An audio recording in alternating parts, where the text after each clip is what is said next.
Hello everybody, my name is Cool Blue and I'm bringing out this video of me reviewing a board game, and today I'm going to be doing my review for the Dungenerator. The Dungenerator, Die in a Dungeon, a narrative crawl by Rolling Kuntz, or I think it's Rolling Kuntz? Kuntz? I'm going to say Rolling and call it a day. Alright, so this is going to be my review for this game. I've done a full playthrough, a full campaign playthrough of this one. You should have seen all those videos before this one, or you should at least see the last little bits the same time you see the review.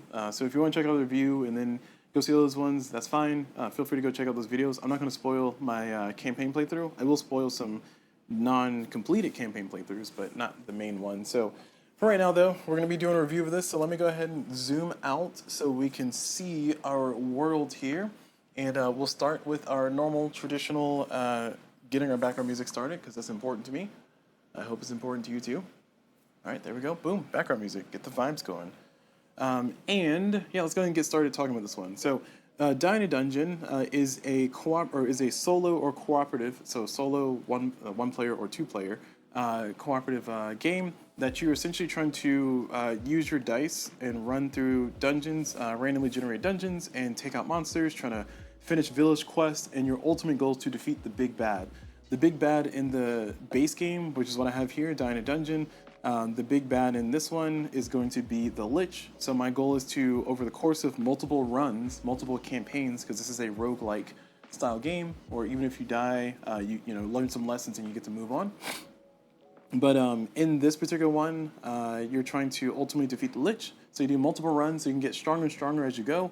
And then the more strong you get, the easier it will be, hopefully, for you to take out the Lich. And then once you do finally face off the Lich, it's a big bad, you got to take him out. And if you are able to successfully take him out, then you win the entire campaign. So that is how the game goes. The overall idea of things is that you have dice, like I said, running in a randomly generated dungeon. So before I start talking about more of that, and for those who are watching these videos, if you haven't seen any of my videos before, I'm going to go ahead and do a full teach, and then I'll do like a demo round or two, maybe three. Depends on how the game is flowing, of the game, just solo. And then afterwards, I'll do my review where I talk about things that I like, things that I didn't like, and also give a overall rating of the game and some more commentary at the end. So feel free to use the timestamps in the video to skip to where you want to. If you're watching on YouTube, if you're watching on Twitch in real time, because I do live stream on Twitch, that's twitch.tv/coolblue, that's CULBLU. Feel free to check me out there. But if you're watching in real life on Twitch, unfortunately, you have to time travel with me at the speed of 1 second per second. So let's go. We're all time travelers, y'all. Just perspective. It's about perspective. All right. So I'm going to choose the yellow dice. I'm going to put the pink dice away here. And we're going to go ahead and get started. So first thing we're going to do is we're going to have a whole bunch of cards. I got all my cards over here off to the side, just kind of set up and ready for me to pull on screen piece by piece as we go along. But we're going to go ahead and take our initial cards here for the quick setup. And I will zoom in for these so we can kind of look at these together, read them together, and then we will try to move on from there. Actually, let me try to use my green screen because I have one. There we go. So we're going to start with the quick setup A. So quick setup A, we're going to first designate a village square. Actually, I need to move on the other side, don't I? There we go. Quick setup A. Oh, man, there's glares. There we go. Quick setup A, we're going to go ahead and prepare the village. So first thing we're going to do is we're going to look at our play area. We're going to designate a village square area in the center of our table. I'm not going to do the center of my table for purposes of recording. I have things kind of placed where they need to be placed. So over here is going to be my village square. This area over here is going to be my village square. So that's my village square. It doesn't have to be anywhere super big or super central. So that's my village square area. Number two, I'm going to place the 4 quick setup cards. There are 4 of them. There's A, which you see on the screen. Then there's B, C, and D. But we're currently looking at A, so we got all these cards here. We're going to put these into an area for our village. And my village will be on this little area over here, so we can kind of read it a little bit better from the big overhead. And then over here is going to be our quest board. We'll talk about that later. Oops, sorry. So we're going to put all of our cards over there. I'm not going to put them there now. I'll put them there as I need to. Then we're going to roll all 6 of our player dice for each hero. Roll all 6 of each player's dice, their hero dice, and then place them into the village square. So I'm going to go ahead and give these initial roll. And the dice that I have here, just to let us know, the dice that I have here are going to be, oh man, sorry.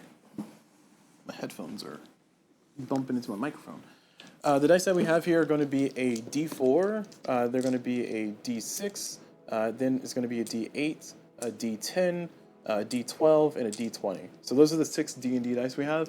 The game's going to come with 7 dice. It's going to come with a percent die percent dice as well, percent die as well. And you're going to take that die, you're going to just put it to the side. You don't need it. You can also use your own dice. These dice that I have do not come with the game. I think the game, my copy of the game, came with a set of green and yellow D&D dice or RPG dice, and that was fine, but I just want to use my own. So I happen to have my own, so I'm using my own. That's what I did. All right, so I'm going to roll all those, and they're going to be my heroes. We'll talk more about them as we go. And I'm going to keep them on their dice roll face. I'm going to put them in the village. So our D4 rolled a 4, our D6 rolled a 4, our D8 rolled a 5. Our D10 rolled a 10. Nice. Our D12 rolled a 10, and our D20 rolled a 1. Ugh, what a slacker. What a slacker, that die. So we're going to put all those in a village square, and that's it. And then we're going to shuffle the village quest cards, and then draw 2 of them and put them near the village, and then we're going to flip this card. So the village quest cards, I think I put them under here. Where did I put them? 1 second, I gotta find the village quest cards. I thought that was a later section that came out, but I was wrong. Here are the village quest cards. They're named village quest cards. I'll go ahead and just give us a little tour of those as well since we're here. It says village quests right there, and it has some stuff on it. The most important thing is that it has a sunny side and it's gonna have a moon side on the back side. Make sure all your cards are sunny side up when you're first starting. All right, so we're gonna give these a shuffle. And then we're going to draw 2. So in this game, because the cards are double-sided, you can see the top and there's stuff on the back. You always draw from the bottom. We're going to draw 2 from the bottom. And then I'm going to put these on my area near the village, where I like to call my quest board. And I'll put these up here. So during my runs, I'll have these 2 quests available. No other village quests available. But we'll look over at our board. And then I need to take this card and it says flip this card. And this card is going to be our first building. We're going to put this building in our village. So we got our first building, the town hall. All right. So next, we're going to use setup card B. And setup card B says we're going to set up the dungeon. So we're going to take our Dungenerator deck. And the game that you have should come with one of the Dungenerator decks. My copy came with the Series 1 Dungenerator deck, which is this one here. My box is a little bit ripped here, but it's just this one, and it's going to give us these set of cards. Now, when you do open up your Dungenerator cards, I will zoom in so we can kind of see this a little bit closer. When you do open your Dungenerator cards, it's going to have these 2 cards on top, which with instructions. These instructions you can kind of ignore completely. The only thing that's going to be useful is going to be the room icons one, which is going to have the QR code here, and then at Rolling Coons if you want to go check them out on all the social medias. But this card here, the reference card, the room icons, keep that one. And the other one, the Dungenerate card, this one you can throw away. Don't throw it away literally, but you can put it to the side. Put it away. You don't need it for the entirety of Die in a Dungeon. You will always follow the rules for how to set up your dungeon deck that you have here on quick setup B card, and you will never use this for the duration of playing Die in a Dungeon. And I'm mostly saying that because at first I was confused because it gives you some instructions on how to set up for your run here and preparing your stuff, but you ignore this. This is only if you're going to use this deck to generate your own organic dungeon for your D&D run or your whatever, but not for this particular version of the game. So I'm going to put that card away now that I've explained all those things extensively. And sorry, I'm just going to get that to focus better. Come on, you can do it. There you go. That's not better, but okay. All right, so we're gonna take our cards and we're gonna remove any cards with a X on. We're gonna remove any dungeon cards without a X on their backsides. So that should be these 12 cards here. So we should have 4 secret passage cards, which is what these are. They have no X on the back. We have 4 entrances, which are double-sided. They are basically little doors. As you can see here, like 2 doors opening up and like an entrance there. And they should be double-sided with stairs on the opposite side for the purpose of this deck. And we'll put those there. And then finally, treasure chest cards. There's going to be 4 of these. And treasure chests on the other side, just different artwork on both sides.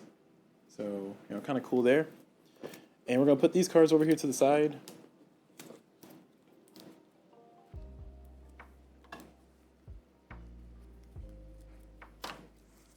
And then the rest of these cards, the room cards, these ones should have a number here, an arrow there, and on the back side of all of them, there should be a dead end on every side. That's where the X is. So we're going to go ahead and give these a shuffle. And the reason why I'm going to give these a shuffle is because if you look at these on this side, they are various different... oh, wow. Okay. All right. Well, game's just getting cooked here. They are various different types of pathways. So this one's like a straightaway with like a little ledge here on the side. This one here has like 4 different openings. So does this one, so does this one. But that's what your Dungenerator deck is going to have inside of it. So we're going to shuffle those to kind of randomize those. And I like to shuffle mine... Oh, man, I messed up. I like to shuffle my deck with the X side showing. That way I don't really know or don't accidentally spoil myself on what's coming up. So I think it's just that card. Let me just double check. Make sure they're all X's here. Sorry, this part shouldn't take as long as I'm making it take. I'm just trying to over-explain. There we go. I think I got them all. Nope, missed one. There we go. All right, so we're gonna give these a shuffle. And then I'm gonna zoom out. And we're gonna divide these into four individual piles as evenly as possible. So I'll do that.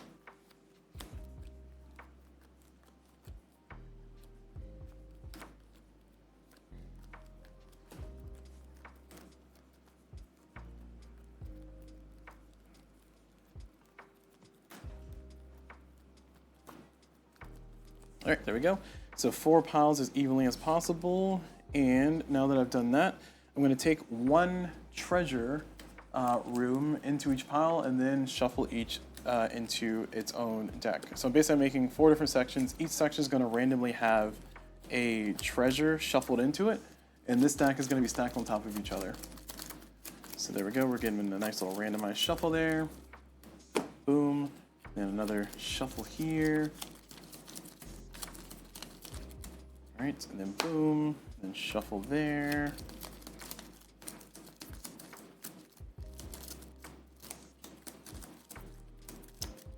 All right, then boom. Oh, hey, look, free treasure. All right, and then shuffle here.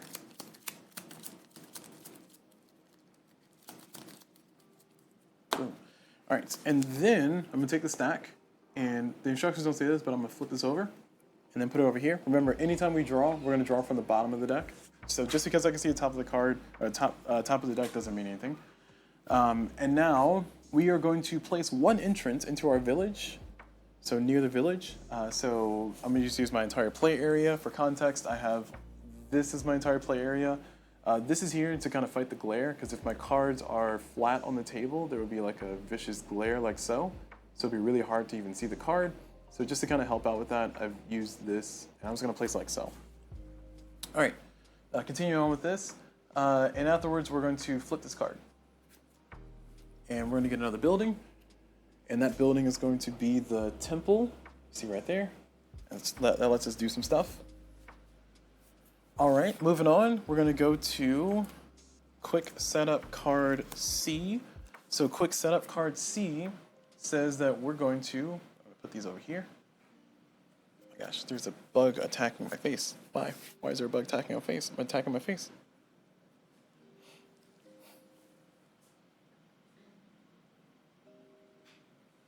All right, so for quick setup C, we're going to place the dungeon deck X side up at the edge of the table. We've already done that. Then we're going to shuffle the traps into the loot deck and then place it sun side up near the dungeon deck. So we will have, I think it's in this stack over here. Second.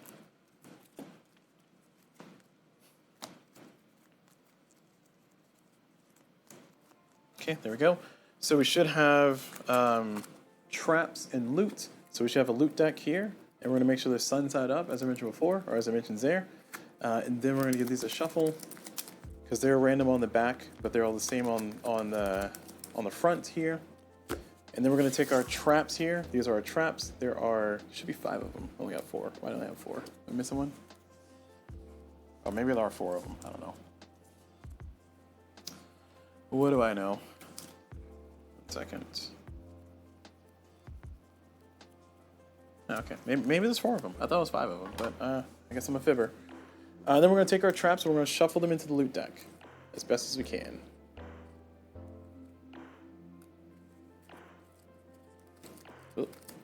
And again, because we're drawing from the bottom of the deck, it's okay that we can see the top card. Even if we see it's a trap, it's fine. It doesn't mean anything. It just means that, oh my gosh, I need to get these to spread out more. It just means that, you know, at least you'll know that the next, or it's slightly less chance for your loot to be, that you're drawing to be a trap. But we're gonna put that right there. All right, now that we're done with that, we're going to also shuffle our hero quests, our gear, our village, and our monster decks separately, and then place them sunny side up near the other cards. So here's our hero quest, here's a sunny side up, and we're gonna give these a good shuffle here, reasonable shuffle.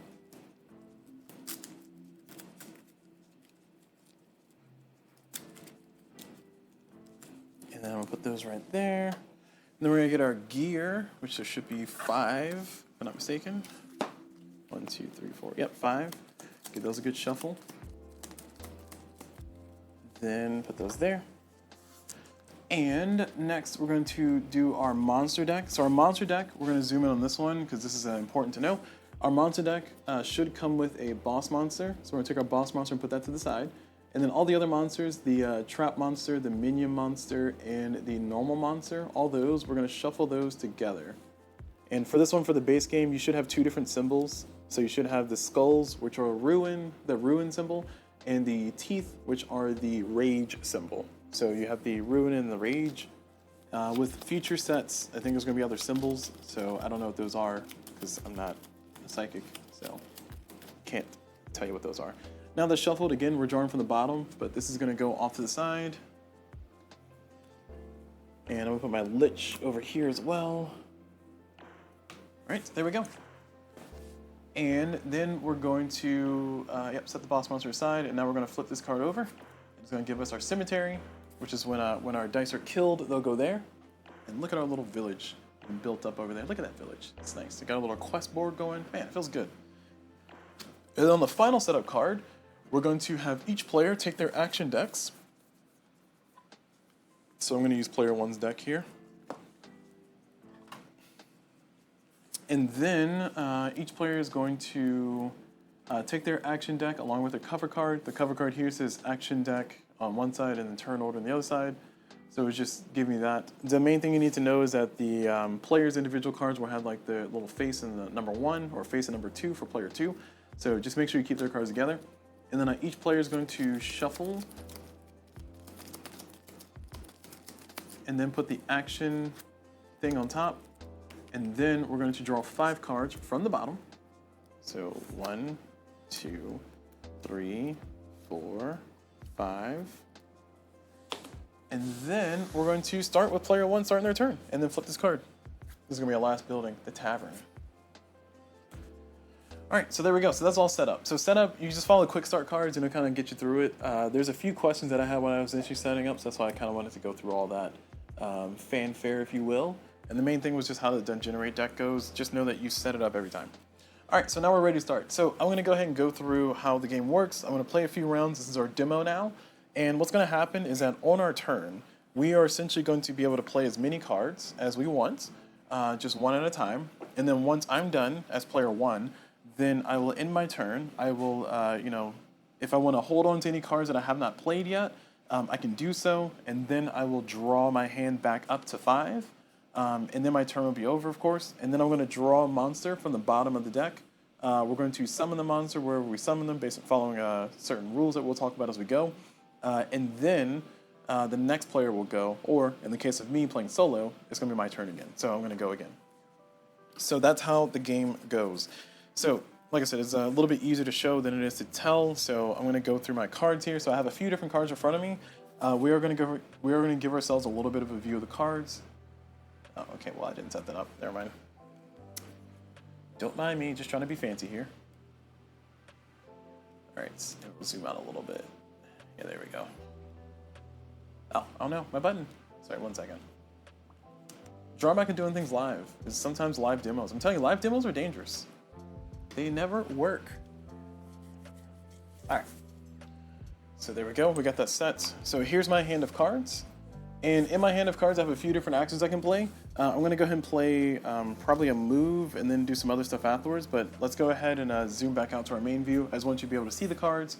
Actually, since we're here, let's talk about the anatomy of a card. So on the card, you're gonna have the type of card it is, and you will have the sun side for your basic action cards. Just be careful not to flip your cards on accident, because on the back side is a train action. This is something that you can do at the end of each run. You'll be able to train or flip one of your cards for free. So whether you win or lose, you'll be able to improve yourself, improve your team, and it gives you a better version of the ability on the back. And sometimes it gives you the ability to, kind of discard the card and then draw another card. So discard this card and draw another card, but we'll maybe talk about that later. All right, so for here though, make sure they're on the sun side for your first run. And the actions here, so this card here, reading through our card, this one says the card must be in your hand to play it. And then when you do, you play it from your hand, and then you get to do this, whatever this says. And then at the end of all these cards, there'll usually be a thing that says discard this card. When you discard this card, it goes to your discard, and you'll shuffle your discard when you need to redraw cards and you're out of cards in your deck, just like normal. And there's sometimes some special text down here to clarify some things. But for the most part, just know that this symbol here means that card has to be in your hand. This symbol here means that in order for you to play this card, you must discard some other card in your hand before you can actually get the effect. Search also has the same symbol there. So just keep that in mind. Be very wary of that because it does impact you greatly as you play. All right, so I'm gonna go ahead and play a move, and the move will allow me to move one of my heroes to any room or to the village square and then discard this card. So I'm playing a move. I'm gonna move any of my heroes. I'm gonna go ahead and move my mercenary here. Oh, I didn't name all the people. Oh my gosh, well, I'll name them as I go. This is the mercenary. The mercenary is your D8, and he's currently a 5 for me. He could be higher or lower for you, but it's up to you. Now, once you put one of your party members in a room, and if there's an open entrance, then they will immediately explore. We'll pause everything we're doing. We'll explore and build all the rooms here. And by that I mean we'll explore the entirety of this room that we're in. So we'll draw this card, we'll put it like so. And when you do place your card, I will, there's our glare. I will zoom in a little bit more here and just try to give us a little bit more of a better view of that. There we go. Again, the glare is not going to be helping us here at all. But when you do place your room, for every opening that you have on the card that your person is on, that you're exploring from, make sure the card you draw has an arrow that's pointing to that spot. So that'll make more sense once we get like a 4-way or something, but for right now, it's just a simple corridor, simple hallway. So we're just kind of putting it like that, and we've now explored another room. All right, cool. So now that we've done that, we're gonna go ahead and move on to our next thing. Unfortunately, we don't really have much we can do. We only have that one move card. Everything else, oh, and we discard this card. We only have that one move card. Everything else is kind of a battle or a search. We cannot really play search right now because there's no room for us to legally place a thing. We need a dead end or a treasure room. And speaking of dead ends, the way dead ends work is that if you need to put a room, so let's say I need to build a room here. Actually, I'll explain dead ends later. Just stick around for like another turn or two and you'll see dead ends. They'll definitely come up because it's a little too confusing to explain from here. But just know that I can't really do much with my hand right now. It's very unfortunate. So I'm gonna go ahead and discard. Actually, I'm not gonna discard yet. I'm gonna play Prepare. Prepare allows me to roll any number of my heroes in my hero's room and then discard this card. So I'm gonna re-roll any number of heroes in any of the rooms where my heroes are. I'm gonna choose to roll my D20 and my D6. And I'm just rolling these two. I can leave everybody else as they are. And I got a 19 and a 5. Okay, that's better. Much better. Cool. So that was my Prepare. And now I'm done with my turn. I'm going to hold on to this one battle. I am going to discard these 2 cards. And that is it. I'm going to draw my hand back up to 5 because I'm going to hold on to this one. So I'm drawing from the bottom. So 1, 2, 3, 4. So now I got a bunch of moves in a battle. I feel pretty good about that. And now we're going to go to the monsters. And again, we're going to draw from the bottom. We're going to draw a monster. Now, when you draw a monster, there's a few steps that you need to do. The first step is you need to check their threat symbol. The threat symbol for this one is the rage symbol. And we're going to check any dungeon that exists on the map, because you're going to have multiple dungeons open at the same time, a max of 4. You're going to check any dungeon and any monster that exists in your dungeon already, any of your dungeons already that has the rage symbol or the magic symbol, in this case the rage symbol, they will activate. Now on the monster cards, they'll have 2 different types of activations. They'll have a if there's no hero in their room, and they'll have a if there's a hero in this room. This little symbol here, just to speak on this is a like a cloaked figure, and that represents your heroes, that represents your party, all of your dice as individuals or as together. So that symbol just means that if there is one of your party members, whether you, player 1, or your partner, player 2, if any of them are in that room, then this will trigger. And in this case, this goblin will move 2 towards the village. So they'll run 2 towards the village. This symbol here means that if there's not a hero in their room, then they will do whatever this is. And in this case, they'll move towards your nearest hero and then try to fight them and try to do a battle. And we'll talk about battles as we go along. That's the reason why I'm doing the demo, so we can walk through it all. So in this particular case, there's no monsters in our dungeon right now, so therefore that threat doesn't trigger anything. If there were multiple triggers for threat, we will look at the priority for the ones that are viable for triggering, and the lowest one goes first. So this guy is higher on the priority order, the goblins are. But if there's any other ones, we will start with the lower number, that one will activate, and then we go to the next number, that one activate until everybody's activated. And then after everybody's activated here for the matching threat symbol, then we will put the monster into a room that has an opening. When I say opening, I mean a room that has a unexplored side like this. And that's very important because you're really going to need to manage that to make sure your monsters are not overrunning you and causing you problems. All right, and that's it. Now, if I needed to summon this monster into a room and there was a monster already in the room, doesn't matter what symbol, any other monster, then this monster would be allowed to move forward into the next available space and get a free movement forward, if you will, and then spawn there instead. Actually, let me check that on the spawning. 1 second. 1 moment.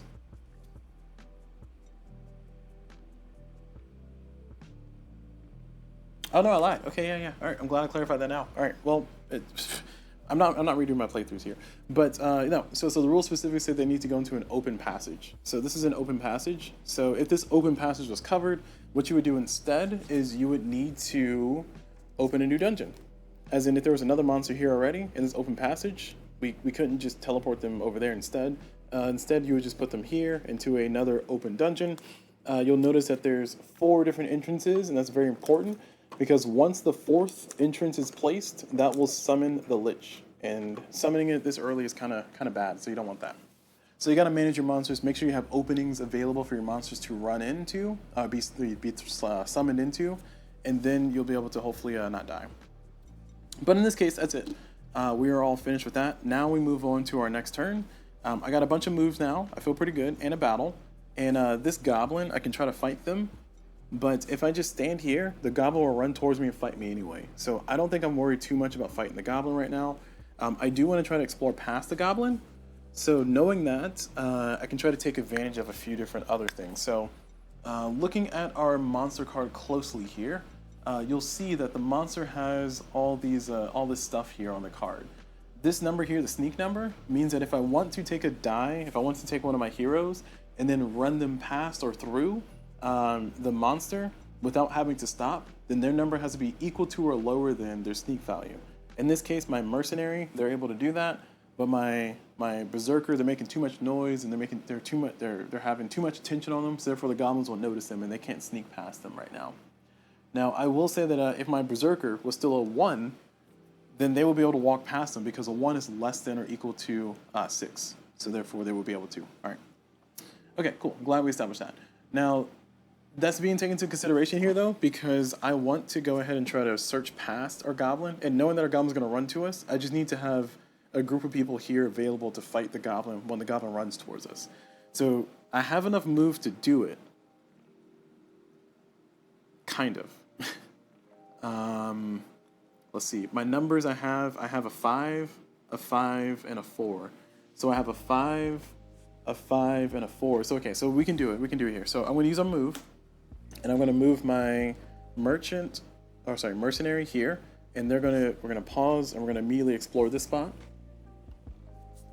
And oh man, unfortunate.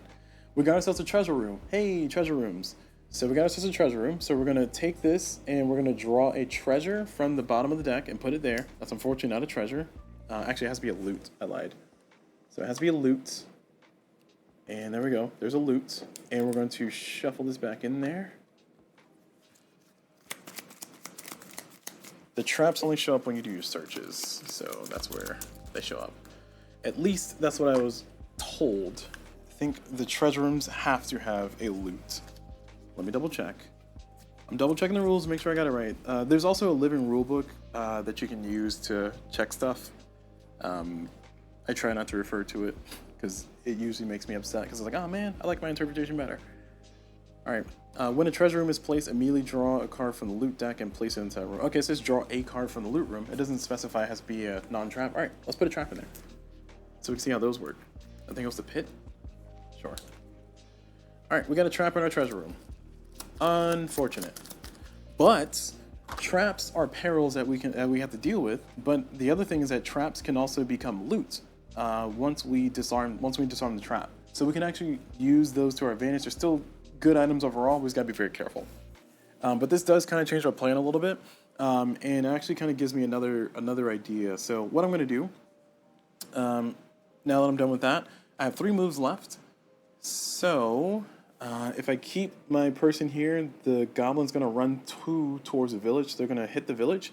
Anytime a monster runs out of an entrance into the village, they will damage one of your buildings. They'll destroy one of your buildings, and you get to choose which building they destroy. In this case, my village only has 4 health. Now, every time I finish a mission, because I have these quests here, these village quests,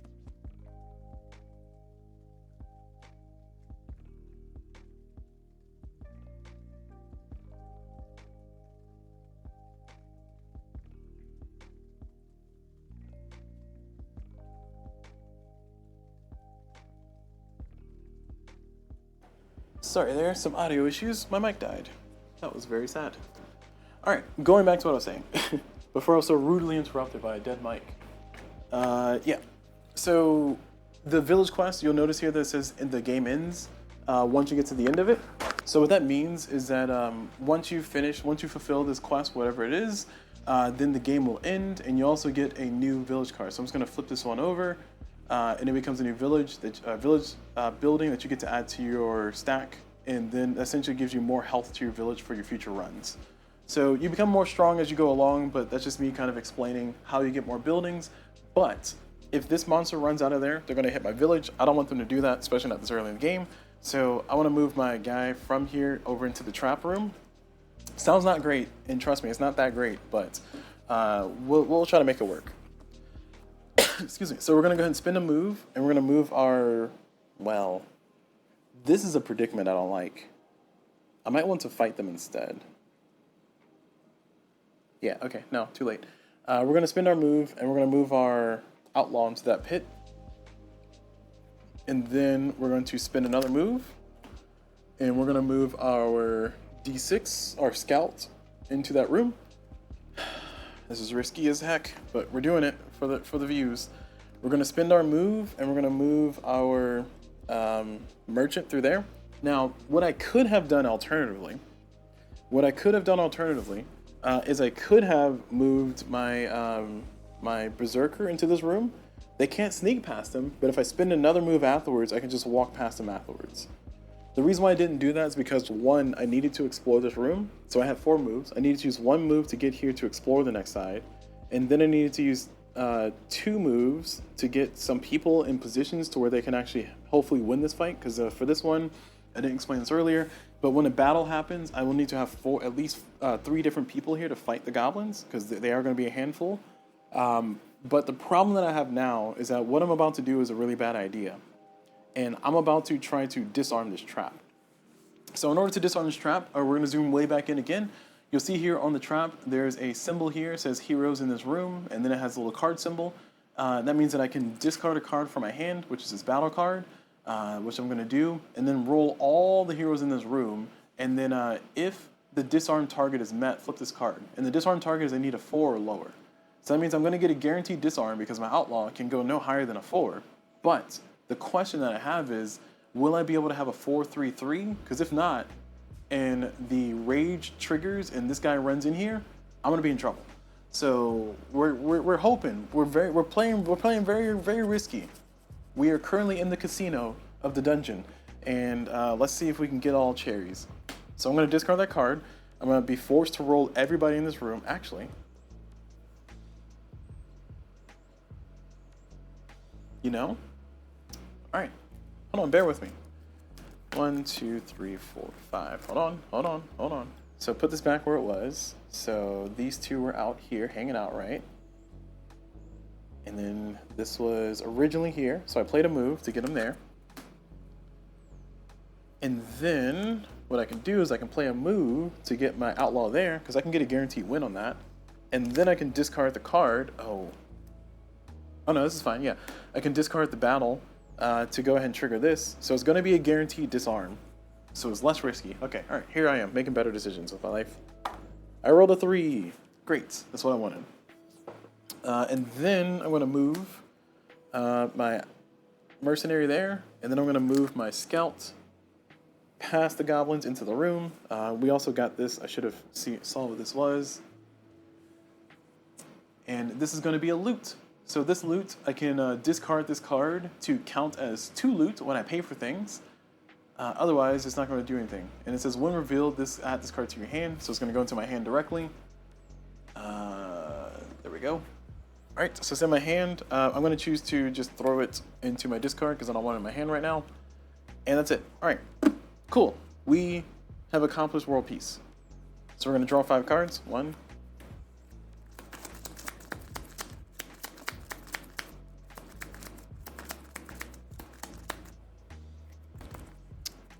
2, 3, 4, 5. All right, and now we draw a new monster.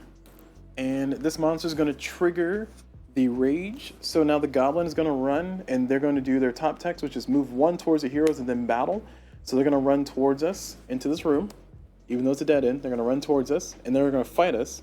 We're going to check to see, okay, do we have enough dice to cover all these boxes? The answer is yes. And are their values correct? So in this case, I need a 4 or higher, I need a 3 or higher, and I need a 3 or higher. So I need 2 3 or higher, and I need 1 4 or higher.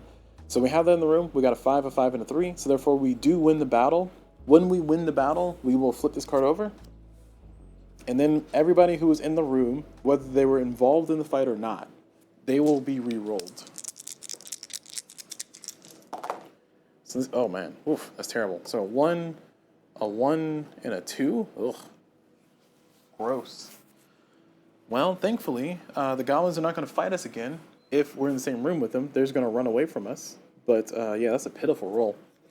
All right, so now we got this card that we need to place, and this card will be placed on a new entrance because we have no available opening, no available open passage for them to go into. So therefore, they're going to spawn here. I can choose wherever I want to put this on the board. Just keep in mind that if I run into like an edge like this, it'll create a dead end. So I'm going to try to give myself as much space as possible. Let's do like this, and hope that we get stuff building this way. Okay, so we're all done. All right, now we move on to our next turn. So we got a little bit of work to do. That ogre is a little bit of a menace. We do have a battle, and we got 2 moves, so we can actually deal with this in a reasonable way. So we will try to deal with it in a reasonable way. We're going to go ahead and do 2 moves. We're going to move our Archmage right there. Or sorry, War Priest. Sorry, we're going to move him there. And then we're going to move our Berserker. And I keep naming these dice because they are named in the rulebook. So I'm trying to use the proper names so you can kind of have the thematic feel of it. Just know that a lot of their abilities will come from the hero deck. So you have to do your hero quest to get those. And I'll try to show what that means before I get to my actual review part. I know it's getting a little bit long here, but hopefully this is all making sense for those who are trying to learn how to play while watching somebody play. Or you can just watch my playthrough or actually do a full playthrough. I'm just letting this be a demo so we can get to our review and you can have all the context you need in just one little video. So now that I've moved there, I'm going to go ahead and play a battle. And I am going to discard 1 card, which is going to be the loot card, to initiate the battle. And we're going to fight the ogre. Oh, sorry, before we do that, I should have explored this room. That's unfortunate. It's very unfortunate. It's going to be a dead end in a second. But it's not a dead end yet. I must walk somebody into this room before we attempt to place a card, and then when we attempt to place a card and fail, it's going to become a dead end, which we need for Hero Quest. But right now, it's an open passage, and I'm going to hold it that way. But we are going to fight here. We do need an 8 and a 7. We have a 10 and a 19, so therefore we do successfully beat him. He's going to flip. And now we're going to roll these two. And we got ourselves an 18 and a 10. Nice. Alright, and that's it. I got one more card left. I got to search. I can't play it. I'm just going to discard it. And I'm done. Alright, so now I'm done with my turn. We're going to draw 5 more cards. Alright, I'll play maybe 2 or 3 more rounds, and then I'll finally get to the review of things that I like, things I didn't like, and then give my rating on the game. So that's all done. We're going to draw a monster, and it's going to be a ruin, so a skull. Notice that these don't match them, so they're not going to do anything. And I'm going to summon them right there in the open passage. And now we move on to our turn here. So I have a battle. I want to fight the ogre since I can. I kind of don't want to lose my mage there, my war priest. I mean, I don't want to lose that value though. So I'm going to try to move them out of that room. So I have 3 moves. And can I fight the goblins? They're going to run 2 away. So they're going to go here. So I'm going to try to preemptively move some people here. So I'm going to move my Archmage, which is my D10, right there. And I'm going to move my War Priest right there. And then I'm going to play a battle on the ogre, and I'm going to discard my move. And then we're going to fight. I am going to win. I need a 10 or higher. I got an 18, therefore I win. You'll see this symbol on a lot of cards. This symbol means discard the card, not to your discard. Discard it to its respective area. So we're going to discard this card sunny side up, like so, to the monster deck. We're just going to put it on the top because now it's at the bottom of the deck. And eventually, if we cycle through, it'll just kind of show up again. So we can kind of know the order of what's about to come up if we pay that much attention to it. But, you know, it's not always that deep. So now I got to roll my Berserker because they just got into a fight. And we rolled, that's cocked unfortunately. It was a 20 or a 14. And it was a 20. Hey, natural 20.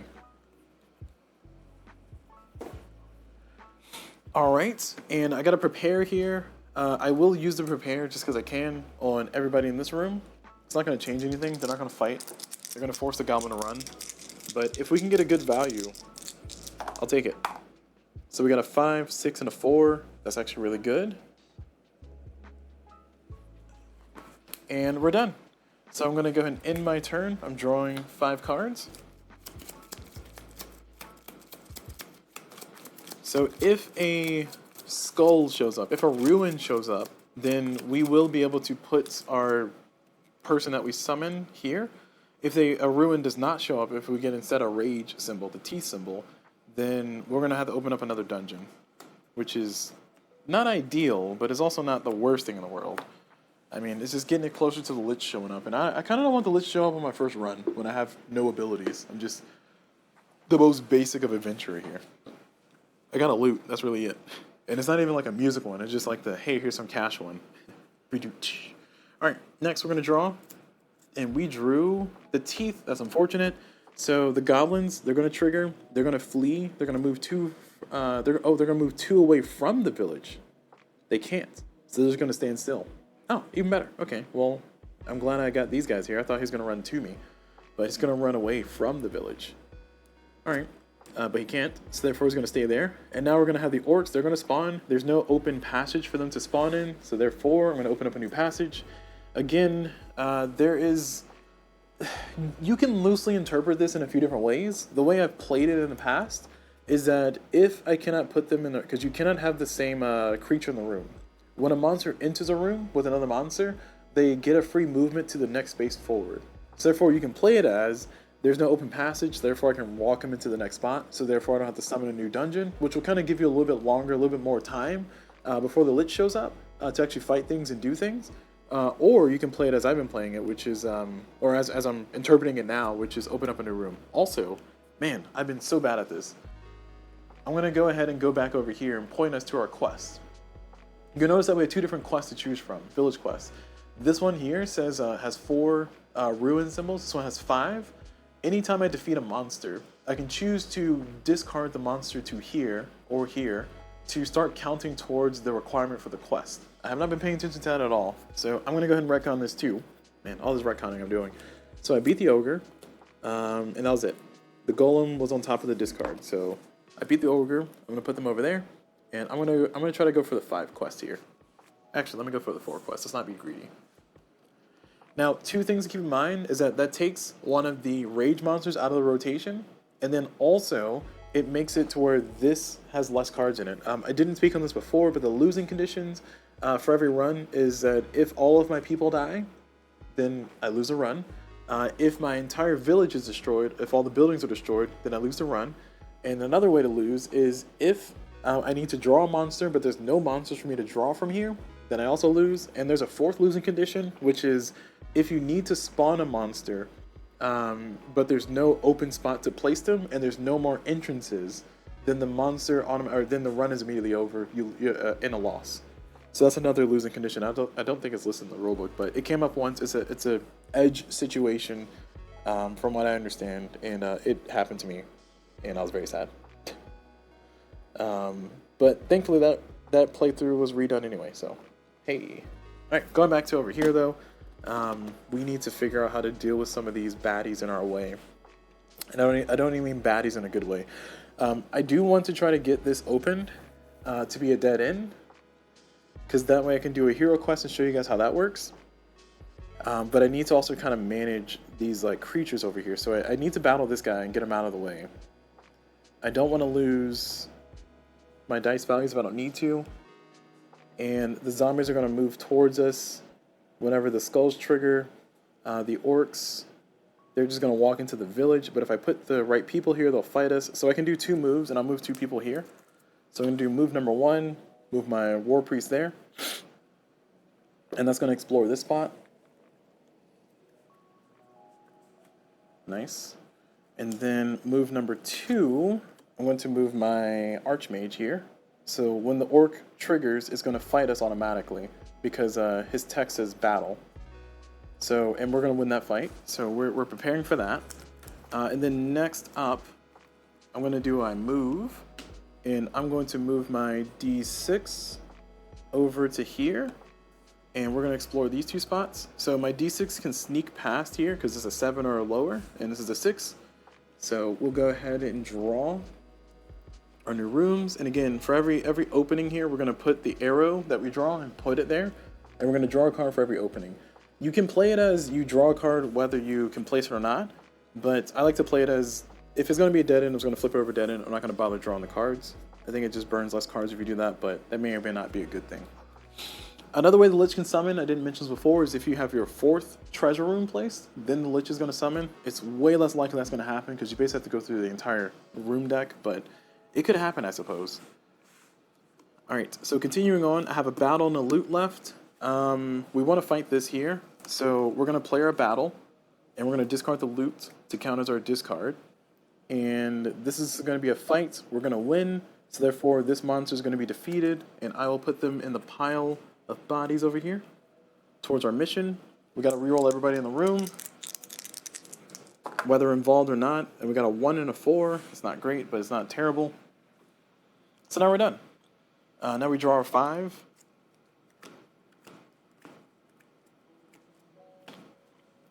Okay, and we draw another monster.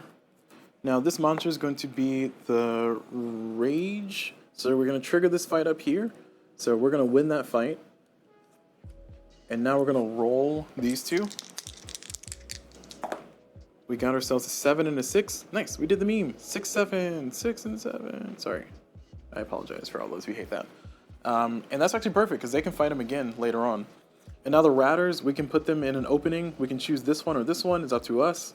I'm going to choose this one, and we're good. So I'm going to continue playing. I'll explain as I go along what I'm doing. First, I'm going to go ahead and do a move, and I'm going to move my scout into this room, mostly because the trigger here for the ratters is if there's somebody in the room, they're going to move one towards the village. But if there's nobody in the room, then the ratters are going to get stronger. They're going to accumulate more rats and become harder to kill later. So I'm going to draw a card for here, because I'm exploring this room, like so. And then we're going to make this one a dead end once I explore it, because it's coming off the screen here, and I'm not going to keep moving the thing. And I think it was just that one. Okay, we got one move. This is disappointing. Harsh my mellow here. Harshen my mellow. So we're gonna play another move, and we're gonna make this a dead end. So we're gonna walk into this room. Actually, no, we're not gonna do that, because we need that person to stay there. We're gonna walk our outlaw over here, because our outlaw can sneak past everybody. And yep, we're gonna walk into this room. And there we go, we got a dead end. And I'll show you why I wanted a dead end so bad previously. Oh, actually. I moved my merchant instead of my outlaw. It's one of the benefits of playing solo games. You can undo stuff if you remember what you did. But my outlaw, or my mercenary, is able to sneak past, because there are 4 lower. Oh, they can't sneak past the ratters. Shoot. Yeah. Darn it, I thought I was onto something. Nope, I'm not on anything. Alright, well, my outlaw did it, not my other guy. The reason why is because I wanted to do a search, and I still can, so we're just going to go ahead and do a search. We're going to play the search, we get to discard a card, we're going to discard our battle, and we get to add a loot into this room, and we will. So we get to draw the loot, and we get to see if it's a loot or trap, and then we get to put it in any treasure room or any dead end. So I'm going to put in this dead end. And then from here, I'm going to discard this card to trigger the loot, and it's going to be a 3 or lower to win. So I'm going to roll my outlaw, which is really good at getting loot, as you can see. I rolled a 2, so therefore I get a loot. It's going to go into my discard, and I have to appraise that later, but I got myself a loot to potentially add to my collection of things. All right, so we're all done. I'm going to draw 5 cards. So 1, then give these a good shuffle without looking.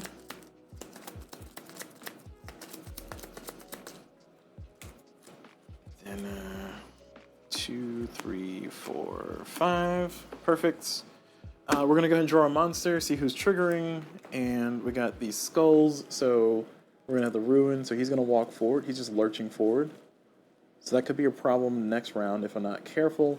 Now the Shroom folk, they're going to summon. I can put them here, or I can put them there. I think I'll put them there. And that'll be future me's problem. Current me is going to do something very silly. So current me is going to go ahead and appraise a loot. So in order to appraise a loot, I need to discard 4 cards from my hand. That is very silly. I shouldn't do that. All right, never mind. I lied. Current me is not that crazy. So we're going to go ahead and discard. Oh, actually, we're going to play a move. And we're going to move our D20 back to our village. And then we are going to use the gossip ability in Town Hall. So for gossip, we have to have somebody in the village, which is why I needed to move somebody in the village. And somebody's in the village, and if we discard 2 cards, or if we discard 1 loot, then we can draw a hero quest card and then put it into a dead end. So it has to be specifically a dead end. It cannot be a treasure room, it has to be a dead end. So I'm going to go ahead and, oh, perfect. I'm going to go ahead and choose to discard the single loot, because I can discard this card to count as a loot, just add it back to the top of the deck.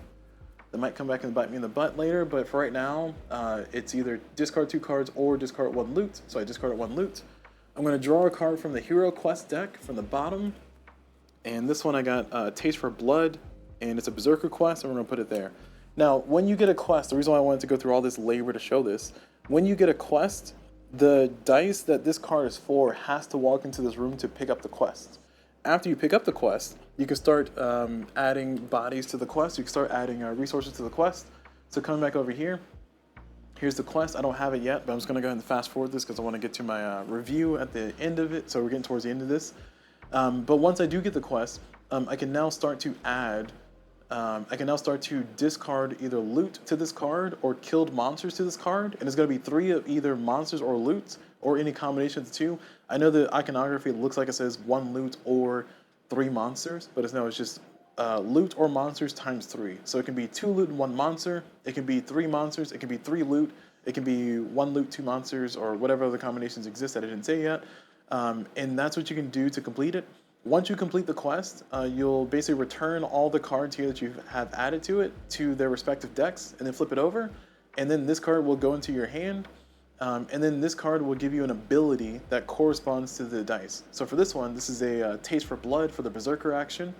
When it's in your hand, you can choose to put this card in front of you, so kind of play it into your tableau, if you will. And then, when your Berserker survives a battle, you may draw a battle card from your discard pile. If your Berserker is killed, you can discard this card. Oh, sorry. If your Berserker is killed, discard this card. So this card stays in active forever, but it basically gives you the ability to kind of battle and then battle again and then battle again, which can be super strong because you'll notice that the basic battle, you have to discard a card to play it, but the advanced battle, you don't have to discard any cards to play it, which is really nice. And the basic battle also gives you the ability to discard this card to draw another card. So the hero quest abilities, and I'll show a few more here. Let's see. Let's show the ones that I had.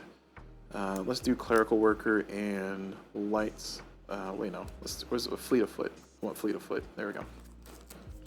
So here are 2 other select hero quest cards that you can get, and these cards are randomly drawn from the hero quest deck. And when you finish these ones, they give you other abilities. The clerical worker for the war priest, it allows you to essentially resurrect somebody for free or for cheaper if you have a bunch of people that keep dying, and that's like a really cool ability, but you have to use it for your war priest. And then your war priest has to go pick it up, but once you finish it, you can use it at any time, whether the war priest is alive or dead, which I think is pretty cool. And then sometimes you have cards that are very specific to the die, similar to this one here, but this one says you can move your scout along with any number of other heroes that are in the same room and then discard this card.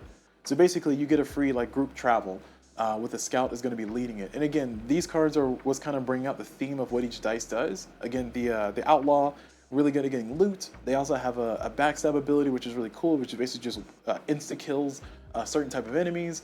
The scout is all about movement and travel and teleporting different places and doing cool stuff like that. You have the mercenary who's just taking hits. Sometimes takes a hit and dies. They can sacrifice themselves so another person doesn't die, stuff like that. You have the archmage. I don't know what they do. I guess they polymorph where they do spells. They can summon cards and stuff like that. Not summon cards, but basically give you the ability to discard easier. You have the war priest, which has abilities like this, basically the healer. So they have abilities like this. They also have abilities like turn undead, which is a pretty strong ability that I liked a lot. They basically let you just flip over a card for free, as long as the war priest is involved. And then finally you have the berserker, which is your barbarian, your warrior, your whatever.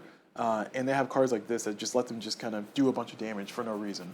So yeah, that's just kind of bring up the theme. I just want to make sure to kind of rush through that because I know we're getting a little bit long in my demo here. So let's get into the review part to talk about things that I like, things I didn't like, and finally give my rating. So as far as things I like about this game, clearly I play this game a lot, and clearly you can tell, hopefully, from how I'm talking about the game that I do like the game a lot.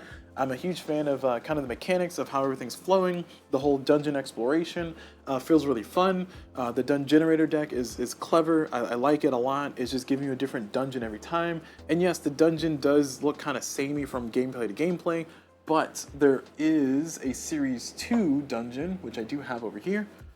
The Series 2 dungeon has a few different cards. First of all, it's a different color palette, which is pretty nice. Nice change of pace.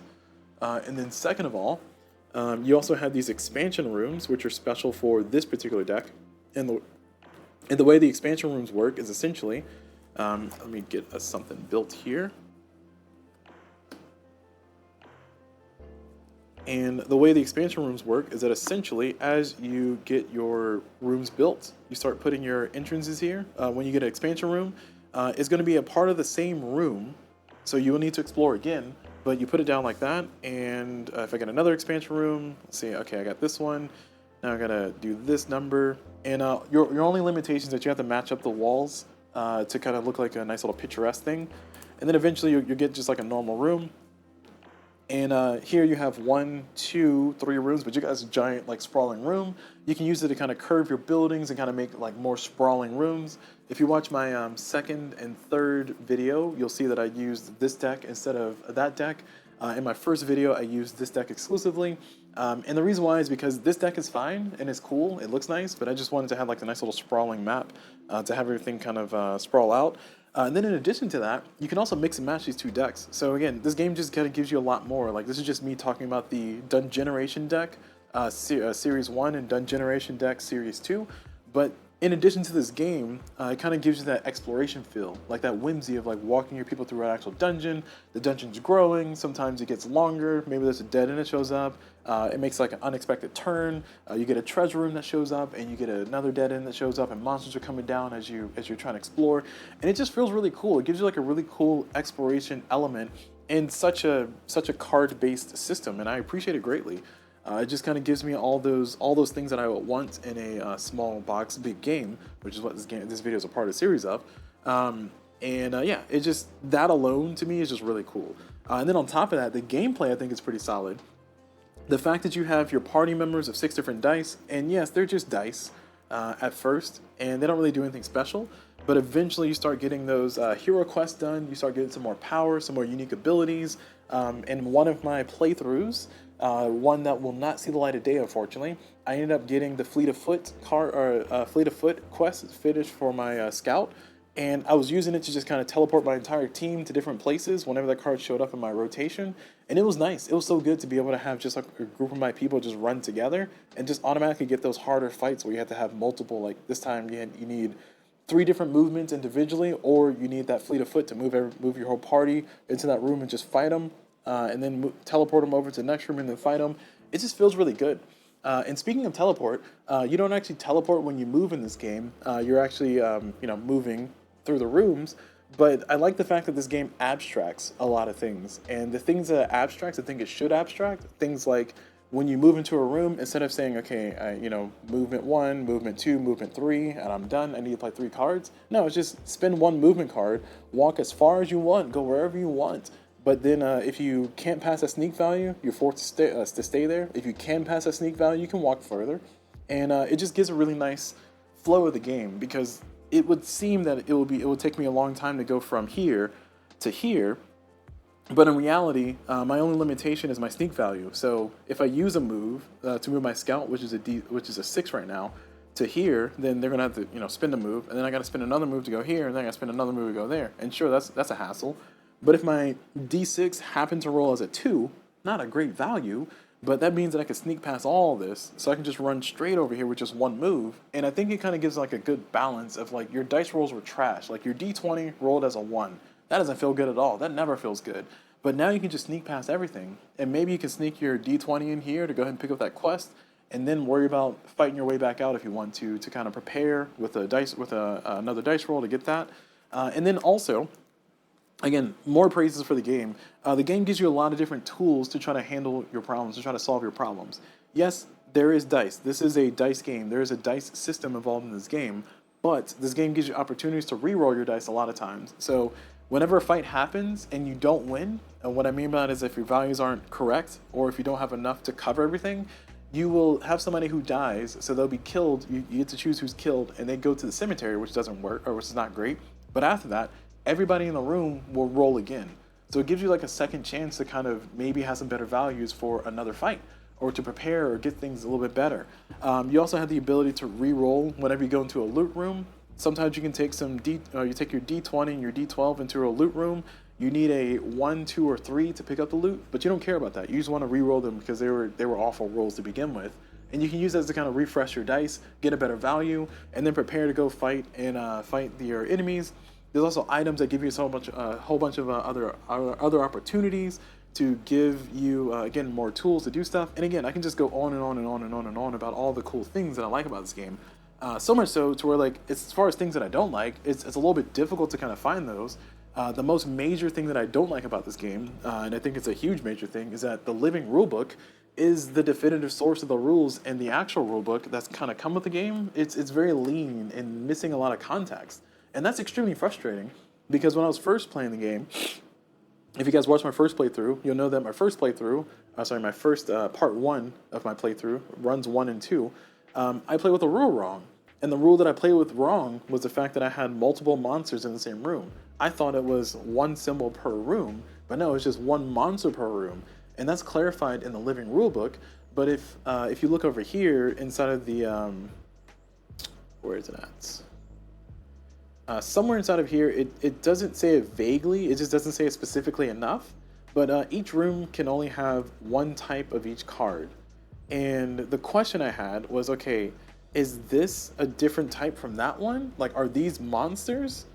And then it gets a little bit more confusing, because if I zoom in over here on these cards that I have here, you'll notice that there are different types of types. So for these 3 monsters that I have here, this one's a monster, this one's a minion monster, and yeah. So the question is like, okay, are these different types of monsters? So like, can I have a room with a minion monster of rage type, and then have another monster of rage type? Like, does that mean I can have each of these in the room? And again, this rulebook is not sufficient to actually talk about it.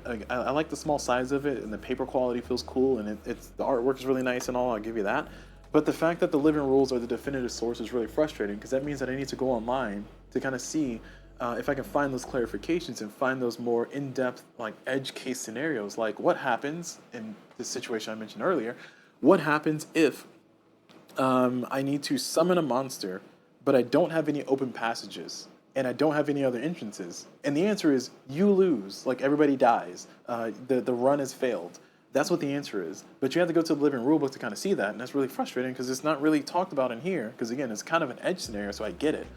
But also, it just feels like maybe some of these mechanics weren't fully fleshed out, weren't fully tested more thoroughly, and didn't maybe go through as much of a ringer on the playtesting side to actually kind of suss out these edge cases for an FAQ. And thankfully, Roland and crew are very active on the forums, so all these things are answered in the forums, and all the feedback that's coming from the forums is being put into the living rulebook to hopefully become an official rulebook in the future. But my whole point of all this is, like, it's a huge negative, because, you know, as much as I feel like glowing feelings about the game, I can't help but think that maybe, just maybe, some of these mechanics weren't as fleshed out as we originally thought. Another situation, as a brand new person, I mentioned before that I did my part 2. I did that video 3 times total. The third one is the one that you will see publicly, that you will probably have watched if you watch these videos in order. But the reason why I did part 2 3 different times, I recorded part 2, which is runs 3 and runs 4. I recorded those runs 3 different times, is mainly because I played, the first time I played with the rule wrong with the monster, so I wanted to correct it. So I need to go back and just wipe that playthrough and do another one. So I did runs 3 and 4 again. And then that time when I did, I used this deck. And when I used this deck, I didn't know if this was considered, if this was considered one room or if this was 3 different rooms. So I was trying to live in the middle of the video figure it out. So I decided to just make a call, and the call I made was incorrect.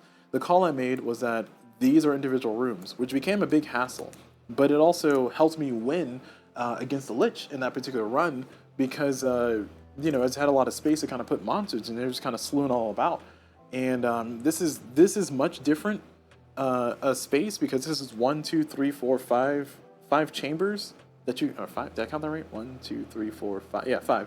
This is 5 chambers for you to hold monsters in, versus this, which this is 3 chambers for you to hold monsters in, and this is more perilous, and this is much more of a problem. I gotta deal with this now. It's much more, it's giving me a crisis again. And I think this is a much better way to play it, of course, and this is the correct way to play it, just to clarify.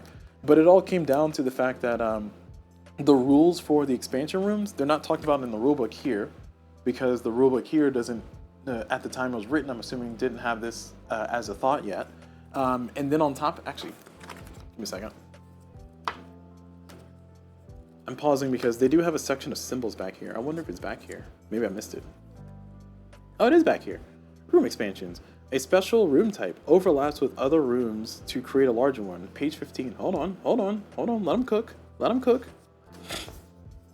So it says expansion rooms add to an already placed room to create a single larger room. All right, okay. Well, that one's on me then. I'll take that hit.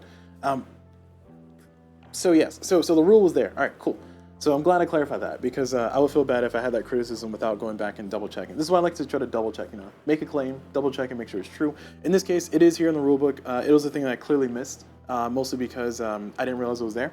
I assumed the Series 2 deck was not talked about here. I assumed that it was actually going to be talked about all on the Series 2 set of cards, which, where is it? Is it this one? 1 second.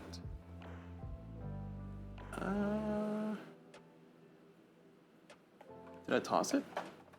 Oh, there it is. Found it. This one. So I looked at this card, which this card has the instructions for all the stuff. Now let's double check here. Does it say? Okay. So it says overlapping this room with existing ones, connecting their outer walls to form one large room. So I guess one large room is not the same as a single room.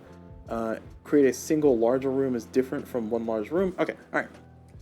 We're getting into the weeds of things to where my lack of ability to interpret properly led me to having to do a playthrough again. But again, the rulebook inside of here, there are some rules that are not talked about in here, some rules that were not considered, some edge cases that did not come up, I'm assuming in testing, or maybe just nobody really asked, or people just had the assumptions correct and didn't vocalize them. But it gets to the point where the living rulebook being the definitive source is really frustrating, because I got to go look at that online to try to figure out how to play my game. And yes, I can check the forums, and I'd rather spend my time personally looking through the forums to see how people are facing challenges, see what kind of weird edge cases come up, so I can be prepared for my own playthroughs, especially considering that I'm doing a whole video trying to teach and play correctly and maybe have a victory and celebrate it with the correct rules. It just gets to the point where it becomes frustrating. Again, in this particular case with the expansion rooms, literally I did not look in this rulebook. I considered this as the source, and I was like, what does that mean? To form one large room. Does one large room means it has multiple sections, multiple chambers? And again, that's mostly just me reading into it more than I probably should have, clearly. But yeah, but that just leads to frustration with rules having a little bit more ambiguousness than they should. So that is kind of my biggest negative. And again, even as a biggest negative, clearly you can hear that some of it is based on my own interpretation. I caused my own problems. Congratulations, I played myself. But the other part of it too is just, a little bit more of a clear wording would help. Maybe a little bit more examples in a book.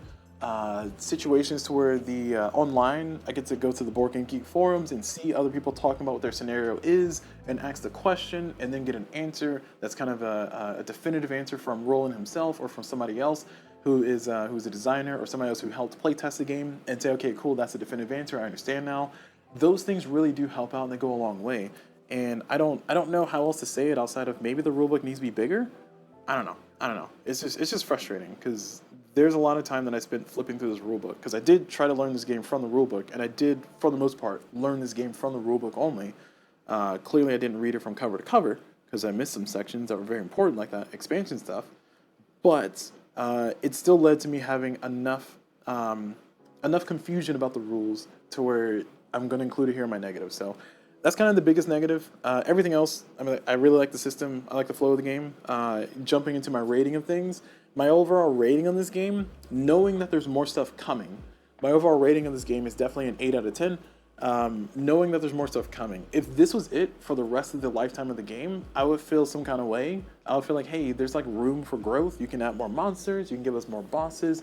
You can give us more dungeons. You can give us maybe different heroes, which I would love to see different types of heroes if that's possible. I heard that there was talks of adding NPCs, so we can have like NPC quests instead of having just village and hero quests, which I think would be nice to kind of shake it up. I would even like a situation to where maybe there's challenges added. I was just thinking about this after my previous playthrough. What there's a situation that said, hey, instead of doing just this quest or this quest, how about for your run? Sorry. Instead of doing just kill the lich for your run, how about for your run, you gotta finish this number of village quests, and then you also have to have this number of hero quests for the outlaw or something. And then once you do that, then you can consider yourself victorious. I don't know, something like that would be pretty fun. I think over the course of an entire run, over the course of an entire campaign, maybe that's a little bit too much. But for an individual run, give us like a small goal of like, for this run, try to have only 2 dungeons total, and then once you have your 3rd dungeon, consider it a loss. Or maybe give yourself more of a timer of like, try to find 5 loots before you end your run, something like that. That would be cool. Like I think that would be pretty nice, and that would be pretty fun, and it could definitely add a lot more value to the game as is. In addition to that, that means that for future stuff, like again, I would like to see a frost place, a snow place. I would like to see a fireplace. I would like to see like a maybe outer space place. Just give me something weird. Give me something with D&D. Give me something with the dungeon stuff. This artwork is really nice and I like it. And I want to see more stuff with it. So I'm kind of looking forward to it. But that's the reason why my rating is so positive on 8. Otherwise, if this was it for the entire universe, outside of just kind of homebrewing some stuff and workshopping my own stuff, it would sit at a 7.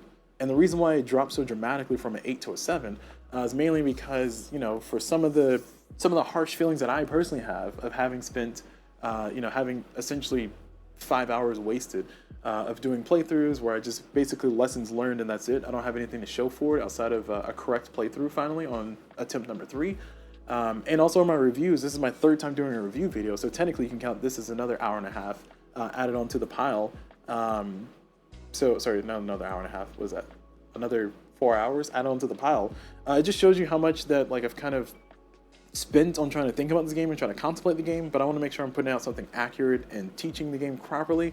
So as a result of that, I would be very disappointed if this was all there ever was, which is why I would drop it down to a 7 out of 10. But that's not the reality. The reality is that Roland and crew, they're working on Series 3 Dungenerator deck, so there's going to be a 3rd one. Again, I don't know what it is. I haven't looked too much into it. I just saw he talked about it passively in a forum. I also know that that in that same passively in the forum, Roland mentioned after he finishes with Series 3 Dungenerator deck, as in the Rooms deck, after he finishes with that, he's going to work on a monster pack. He was considering having a monster pack with like maybe like 7 or 8 monsters with like a different symbol and another boss added onto it. He also threw out the idea of the NPC quest. He also threw out the idea of having some kind of like through some kind of what's what I'm looking for, story that goes through the whole thing, like a part 1, part 2, part 3 type thing. That sounds really cool, and I really would like that. And also, there's a Discord forum where people are talking about other ideas for the Dungenerator decks in Dying a Dungeon.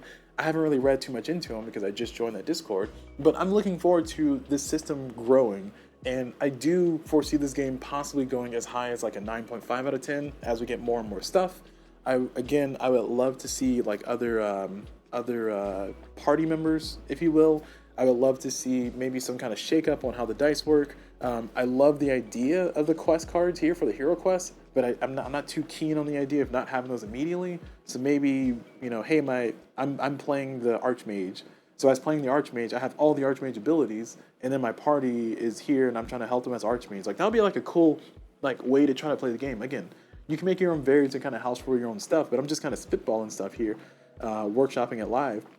But to me, I think that would be really cool. It gives a lot of potential, and it shows that there's just much more that you can have for the game. And again, you can switch out the Archmage with another party member, maybe a fighter or something, and then have the fighter like replace all the Archmage cards with the fighter cards, and then it changes the game almost immediately with just different hero quest cards. And it's just, to me, there's just so much you can do with this system as it is. And I'm looking forward to the future on people building their own stuff, people coming up with their own variants of Roland adopting some of these things and kind of incorporating them to what he has. And I can just see how this system is generating this many ideas from just little old me. I can only imagine what an entire community coming together, talking about the game that they enjoy and that they play, what they'll bring up. And again, 9.5 out of 10 future aspirations, but 8 is what I'm going to go with my official call.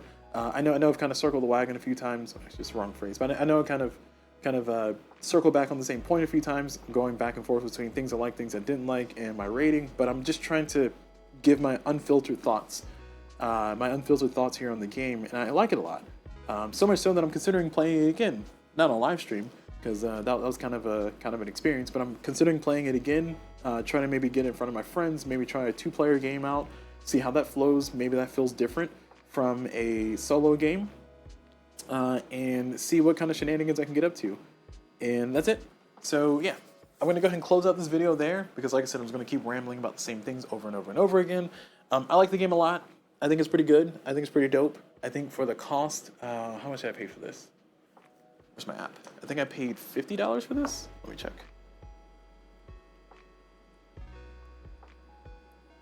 For the cost that I paid for it, I feel like it is beyond a great deal. That's what I was ultimately going to say, but I just want to see. I'm curious because I feel like if I pay $60 for this, that seems like a bit much. I mean, yeah, it's great, but like it's not that great. I guess in total I might have paid $60 for it because I paid yeah, okay, $31.99. Okay, so I paid $32 for this game, USD. So that's what I paid for it at the time that I got this game, like maybe 2-ish weeks ago. And yeah, I've been enjoying my experience with it. I think it's been a lot of fun. I'd recommend it to my friends. I'd recommend you guys go get it. I did mention before that I have the Series 2 Dungenerator deck. That's the green one over there. I'm definitely going to get the Series 3 one, and I'm probably going to get the monster packs. I mean, consider me sold on all the systems. I'm a huge fan of small box games like this big world and this big aspiration, and I love how this ends up kind of being like a D&D session in a box. I can make arguments about like, if I feel great about being just kind of doing multiple runs to finally get strong enough to fight the Lich, like that feels kind of arbitrary. But even if you play this as just one shots, of like just do your run, have fun, and then put it away and start over next time, I still feel that could be a lot of fun. So yeah, all right. Again, I'm cycling back on my stuff again, so I'm gonna go and close the video there. So thank you all very much for watching. Hope you all enjoyed it. Let me know in the comments what you guys think of the game. Also, please check the comments for any mistakes, because I probably have made a number of mistakes in my teach, because goodness knows I've made a number of them previously. But hopefully this is a more correct video than previous ones, and maybe this game will help you learn the game. I don't know. I'm hoping it's going to be a good enough guide for somebody. So yeah. Thank y'all very much for watching. Hope y'all enjoyed it. And as always, I'll see y'all whenever.